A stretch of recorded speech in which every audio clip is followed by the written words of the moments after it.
Pedro, pela informação que eu recebi aqui, então o Grêmio conseguiu acertar a contratação do Mano Menezes, fechou os detalhes finais e agora à tarde fará o anúncio dele como técnico do Grêmio com contrato até o final da temporada. Estou buscando a informação de quem vem com ele. A primeira sinalização que eu recebi é que vem o Flávio de Oliveira, o preparador físico, e o Sidney Lobo, que é o auxiliar dele de confiança já há algum tempo, né? Em princípio estes dois, mas estou tentando confirmar certinho. Mas com o Mano tá tudo certo. Felipão, que o Pedro perguntou, o Diogo perguntou. Por enquanto, não tem acerto com o Felipão. Pode ter mais para frente? Pode. Mas não existe uma negociação neste momento. Então, por enquanto, é o Mano Menezes contratado como técnico do Grêmio com os auxiliares dele. Então, esta é a situação de momento. Pode mudar? Pode, mas pelo menos agora não tem negociação avançada e nem negociação com o Felipão, mesmo que tenha tido uma conversa com ele. Além disso, ele se apresenta para o treino de amanhã de manhã já? Treino de amanhã de manhã. A ideia, César, é fazer o anúncio hoje à tarde. Hoje à tarde, para que ele comande o treino de amanhã e na quarta-feira viaje com a delegação para Mendoza para estrear quinta-feira contra o Godoy Cruz. Por que demorou, né? Esses dias o Maurício estava falando sobre isso, acho que o Pedro comentou também. Ainda antes do Grenal, o Grêmio já tinha discutido com o Mano projeto esportivo, composição de comissão técnica, método de trabalho, enfim, todas aquelas coisas que envolvem uma discussão para contratar um técnico. O que não tinha era o acerto financeiro. E o problema, que agora foi solucionado, tanto no sábado como no domingo e até hoje pela manhã, era a diferença, né, contratual. A grana, né, que envolve salário, premiação, cláusula. Nessa composição contratual, de vez em quando, não é muito simples de tentar resolver em um dia, porque tem diferença de valores. Então, se chegou ao denominador comum, conseguiu se resolver para o acerto com o Mano Menezes. Por isso, então, que demorou um pouquinho, né, até este acerto final com ele. Além disso, eu falei sobre composição de comissão técnica, sobre Felipão e sobre estreia do Mano Menezes. O jogo de quinta-feira contra o Godoy Cruz é fundamental porque o Grêmio vai dar uma importância para a Copa Sul-Americana. Se ganhar, classifica, né? Classifica e pode ter... Bom, aí tem o jogo, o jogo do segundo turno contra o Godoy Cruz na Arena. A situação fica muito mais tranquila para ficar em primeiro lugar no grupo.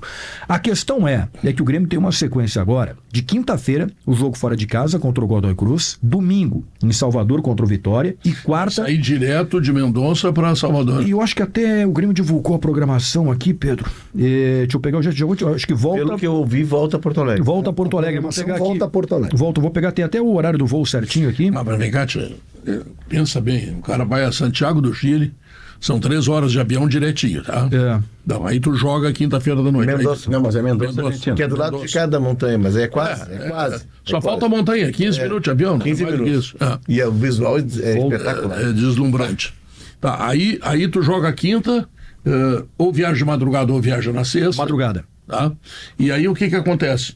Tu faz um treininho, dá um beijo na patroa e tu já tá marcando é pelo valor do beijo na patroa. O Grêmio vai voltar de Mendoza na madrugada, 1h, depois do jogo, com previsão de chegada em voo fretado, 4h em Porto Alegre, do dia 25, que é sexta-feira. Aí os jogadores passam a sexta-feira em Porto Alegre e no sábado viajam para Salvador para o jogo contra o Vitória. E aí de lá vão para Maceió para a partida contra o CSA pela Copa do Brasil. Vai depender, né, do que o Mano pensa, o preparador físico que é o Flávio de Oliveira, que ele vai conversar com o Rogério Dias para ver, mas assim, o que eu já ouvi lá de alguns integrantes da comissão permanente do Grêmio é que é difícil colocar todos os titulares nesses 3 jogos. São 3 jogos importantíssimos. Porque o jogo contra o Godoy Cruz, claro, o Grêmio é muito melhor que o Godoy Cruz, né? Ainda mais sem o Quinteiros e com devolvida uma situação mais simples e que os jogadores estão acostumados. Mas hoje o Godoy Cruz tem o mesmo número de pontos do Grêmio e ele tem 1 gol a mais. Quer dizer, um empate lá remete para o Grêmio, além da tentativa de vitória aqui, tu tem que fazer até saldo, ganhar de 2-0. Então ele tem um risco ali, aquele jogo. Não é tão simples assim. Lembrando que o que está em jogo nesse momento é a classificação em primeiro e evitar 2 jogos. Que é o jogo contra o eliminado terceiro da Isso aí. Foi o que aconteceu com o Inter, com o Belgrano no ano passado, e no primeiro jogo foi derrotado lá em Barueri. O melhor momento do Mano no Inter, logo ele chega e estabiliza o time e tal, e reorganiza.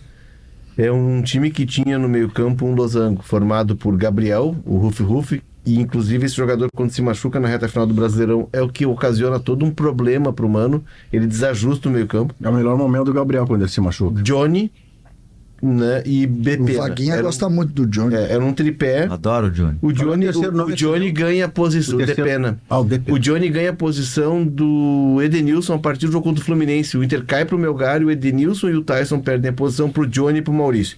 Aí completava esse losango o Maurício ou o Alan Patrick. O Alan Patrick estava ainda voltando da cirurgia de hérnia e tal.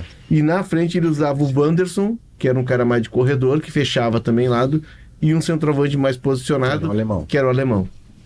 Se a gente for transportar para o Grêmio, tem condições de fazer algo muito parecido. No primeiro jogo, eu me lembro quando ele estreia contra o Fluminense, lá no Maracanã, tem aquela surpresa do Depena. Gol do alemão. Isso, tem aquela surpresa do Depena, não jogamos como ponta, como se imaginava que ele fosse fazer. Ele joga nesse losango aí pela esquerda. O Wanderson aparece nesse jogo e tem uma primeira aparição muito boa. Só me ajuda com a linha de 4 defensiva, só pra gente saber se as características são parecidas. Bustos, Vitão, Mercado e René.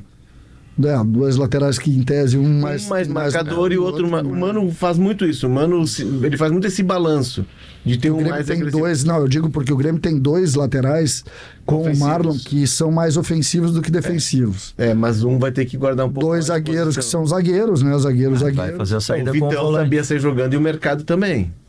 Né? Enfim, mas o que ele pode transportar para esse Grêmio, essa linha de 4 que tu disseste, acredito que ele vai tentar recuperar o Cuejar. O Grêmio precisa recuperar o Cuejar. Isso que ele vai fazer. Primeira coisa. Edenilson e Vila Sante. Edenilson e Vila Sante. O Vila Sante fora do seu lugar. O Vila Sante, ele tá na cabeça dele que ele é 5 ou ele é o do lado do 5. Isso. Que ele gosta de jogar de frente. E aí um meia, que ele vai poder escolher entre Monsalve e Cristaldo. Um centroavante, o Brightwood. E aí um lado que pra mim é o que Oliveira. Que não faz o empate no Granal. Se a gente for trabalhar com essa ideia, claro que o Mano pode chegar com as peças que ele tem, daí eu vou usar um modelo diferente, um 4-2-3-1. Mas o Mano tem essa característica, o Mano gosta de mudar. O Mano já fez 4-4-2 em linha, com 2 dobra de laterais dos dois lados. Nesse jogo do Fluminense a mudança foi depois do que eu vi agora com mais calma, a gente viu o Bright White jogar mais vezes, eu não descarto que o Bright White seja esse meia aí, esse ponta de lança. E quem seria o centroavante? O centroavante seria o Arezo. E aí não joga nem Cristal nem Monsalve. Nem Cristal nem Monsalve. Eu acho que não. E por que eu coloco isso? Olha, porque o Bright White... Para emergência. Pedro, o Bright White não é um centroavante de grande definição. Não, mas ele não é um grande defensor. Ele seria um meia de grande assistência? Não, é que eu acho que ele entrega força ao setor, alguma capacidade de leitura de jogo... Só que ele não é definidor. Mas tu tem 2 meias. E aí vai usar o Brent Wade de meia. Um time como esse, vamos pegar a ideia considerando que ele tente espelhar o Inter.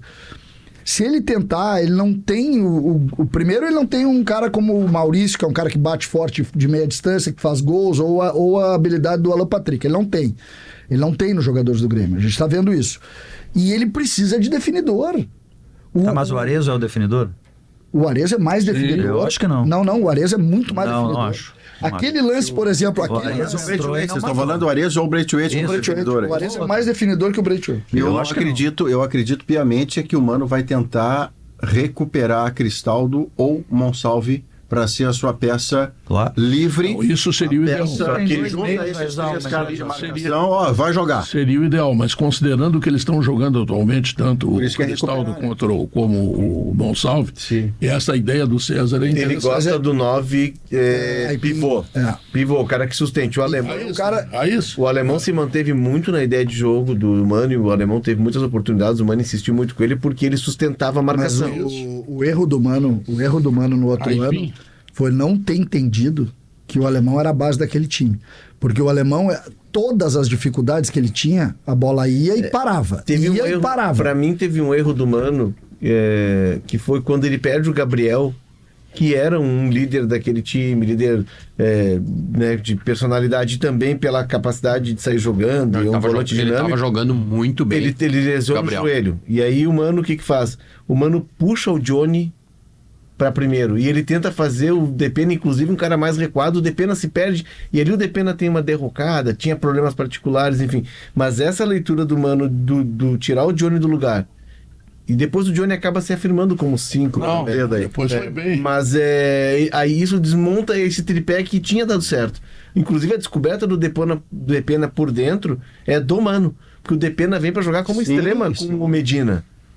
Chega a testar de lateral, o que foi uma emergência, e o melhor momento do Depena é esse pelo meio que o Léo traz, onde, entre outras vantagens que não se conhecia dele, começou a entrar gol de média distância. Não, e é uma descoberta do Mano sem treinar. No primeiro jogo estreia contra o Fluminense, no Maracanã, o Depena já aparece no meio, não como ponteiro.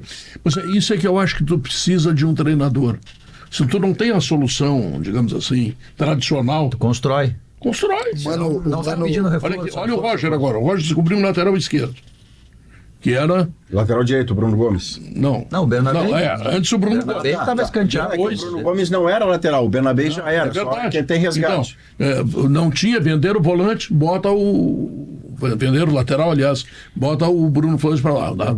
Bruno Gomes, tá? Aí ele descobre o lateral esquerdo que estava completamente afastado de qualquer possibilidade. Agora ele está descobrindo o lateral direito também. Sim. Diego Aguirre, afirmando o Diego Aguirre. Está afirmando, porque ele está segurando e o jogador está melhorando. Não sei até onde vai, pode ser que não seja. Eu achei bom ele. O Bernabé está igual a árvore de Natal, está enfeitado. Eu não faço na figura do centralizador um problema. Não, é só um perfil diferente de modelo de trabalho. Alguns dos melhores treinadores do mundo, da minha maior admiração, são dos maiores centralizadores do mundo. Klopp e Guardiola. A questão não é centralizar, é centralizar e errar. Vou te dizer mais, seleção brasileira, Filipão, centraliza, tem Mano, os caras que centralizam também. Pedro, para reforçar o que eu tinha escutado, e alguns colegas já tinham falado sobre isso, ainda sobre o Quinteiros, não existia dentro do vestiário do Grêmio, entre os jogadores, algum problema de relacionamento com o Quinteiros. Não tinha ninguém brigado com o Quinteiros. O que tinha, e isso estava acontecendo de maneira muito clara, era uma diferença de pensamento em relação à maneira de jogar, de atuar, de se portar dentro de campo. Alguns jogadores importantes do Grêmio entendiam que o modelo de jogo do Quinteiros não estava funcionando. Eles entendiam que a equipe precisava ter algumas questões defensivas que precisavam ser ajustadas e o Quinteiros tinha outra maneira de pensar futebol. Então, esse era um problema. Mas não tinha ninguém brigado com o Quinteiros. Tinha um problema tinha uma questão, tinha uma diferença. A gente está falando da questão do centralizador ali, que talvez o Mano consiga resolver. Por isso que eu intervi ali, porque o Quinteiros, ele era um centralizador.